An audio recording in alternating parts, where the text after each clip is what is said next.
And I've got a question for you, Christy. I've got a question for you. So, this is a historical event tonight that we have two Black women that are head coaches in the Final Four, and we didn't discuss that. So, I think it's an important narrative that we're discussing, and certainly it's a historical fact that we should discuss. And Dawn has been living in South Carolina. I know what Dawn has meant to our state and what Dawn has done to make change in our state, but also what an impact it has on all the little girls that are out there watching tonight. What would you say as a Black woman raising, your daughter who will be a college Division I player next year, along with your boys, about what we'll see tonight and why that's important? It's actually easier for me to write it than to say it, which is, and you know me that way. I coached in college for 10 years as an assistant at the Division I level. And, I was always seen as the recruiter. Like, you're the recruiter and we need one of these, we need one of these and one of these. And I heard that verbally, like that was said out loud. Like, you've checked this box. This is what you're here for. And to see Adia and Dawn stand up with their shoulders back and their head held high, knowing that they have confetti falling on them, knowing that they have set a standard and they have really been fantastic representatives of what is possible when opportunity is afforded to them. It's beyond words for me. And to have 3 Black children, teenagers, 19, 17, and 14, to see the examples that are now being afforded and the success that follows that, I can't quantify it. And it's very emotional for me because it's almost like, when you have the possibility, your parents tell you, you could be anything you want to be. But then you hear, well, you're going to be, this is what you are. You're the recruiter, and that's the end of the road for you. That's it. And that wasn't long ago. That was, less than 20 years. So to hear the cheers for Dawn, to hear the cheers for Adia, to have, to post pictures about them and hear the comments underneath saying, this is so powerful. This is what we need. The representation is there. And for me personally, I think it's so rewarding, Debbie, to see the success that follows opportunity. And now that this is happening, we're talking about Sedona, like making the splash that she did in terms of recognizing, that change needs to be made. Well, now the success is affording everyone that same idea of, this is what happens when you give them the platform. This is what happens when you trust that they understand what it takes to win and what it takes to be great people in general. And that's what coaching is too. I mean, it is X's and O's, it is tactical, it is statistical, and you're going to break that down. But at the end of the day, the bottom line is who they become as young women and what they stand for, who they stand for, and why they stand. And you're talking about the W's, right? It's who, it's when, and it's where. And I think the time is now, and it is those 2 women. And I am just beyond proud of them to break that and not to take the get what you get, don't get upset, be happy to be there. And I hate to say that that was me. I was happy to be there. And oh God. But now to see them break through that.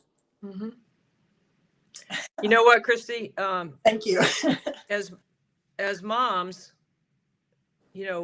any mom would probably feel the same way, right? And wanting what's best for your children. And I have not said this publicly. No one's asked me this, but I feel compelled to share this with you right now because I did have this conversation with Dawn, and it was almost because I understand, but I don't what Black women go through and I wasn't trying to quantify what I deal with as being different or special. I was trying to learn.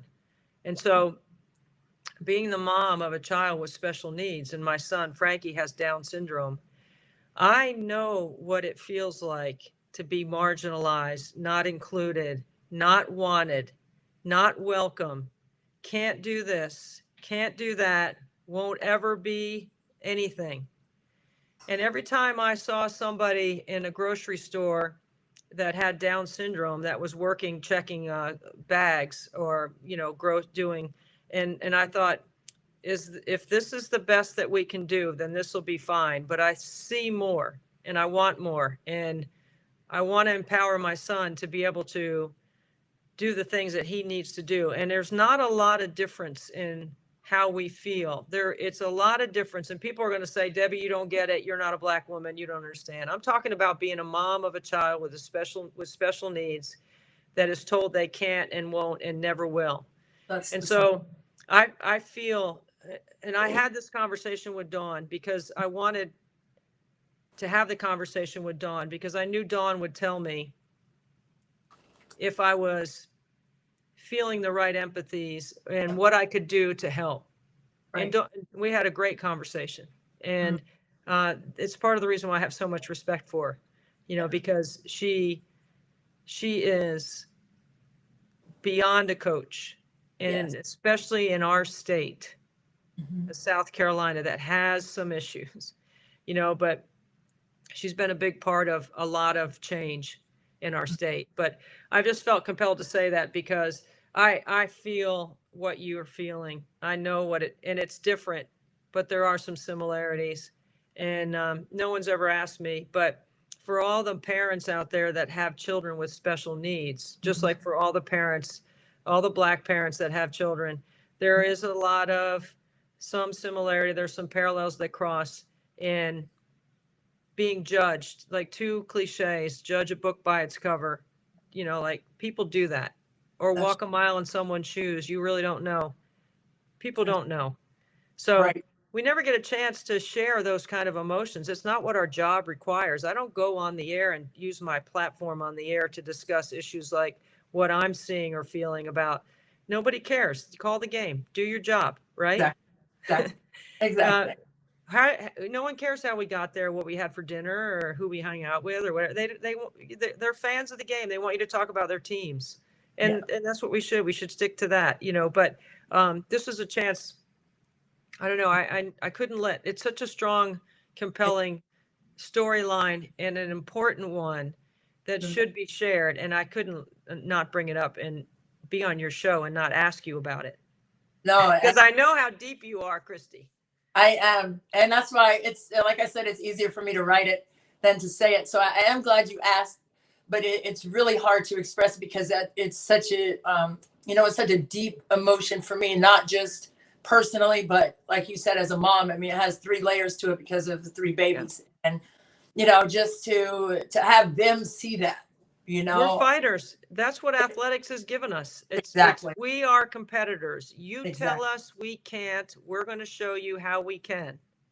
And that's the lens that we raise our kids through.